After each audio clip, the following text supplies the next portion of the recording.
Ni wakati mzuri, karibu sana msikilizaji wa Wapo FM, na huu ni wakati mzuri kwa chuo cha Wapo Media na kila mengi ya kuzungumza hapa.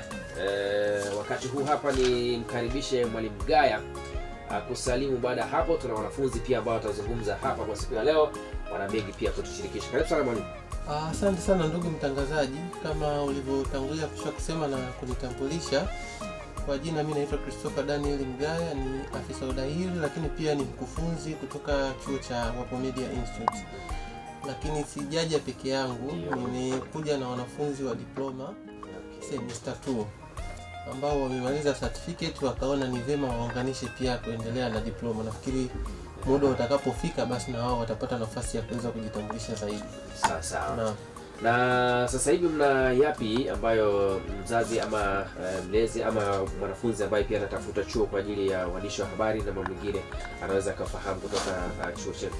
Nakushukuru. Kubwa sana ambalo kwa sasa lipo, yule mzazi ambaye alikuwa anataka kumleta kijana, binti, kaka, dada, tunapenda kumpa taarifa kwamba udahili kwa ajili ya mwaka mpya wa masomo, yani 2025-26 umekisha kufunguliwa.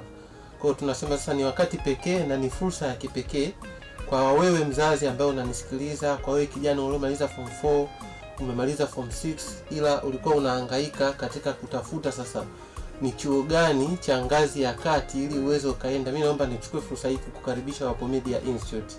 Uje ufanye udahili kwa ajili ya kuanza masomo mwezi wa 9 kama hakutokuwa na mabadiliko. Kwa sababu kama inavyofahamika mwaka huu nchi yetu inakwenda katika uchaguzi mkuu ambao utafanyika tarehe 25 Oktoba. Kwa hiyo kama hakutakuwa na mabadiliko, ina maana kwamba huyo ambaye anajiunga sasa hivi kwa maana ya kufanya udahili, mwaka wa masomo utakuwa ni mwezi wa 9. Na kwa hiyo kwa yule ambao ulikosa udahili mwezi wa 3, basi kwa mwezi huu wa 5 ambapo leo ni tarehe 28, Baraza la Taifa NACTVET wametufungulia udahili kwa ajili ya hao wanafunzi kuweza kujaza form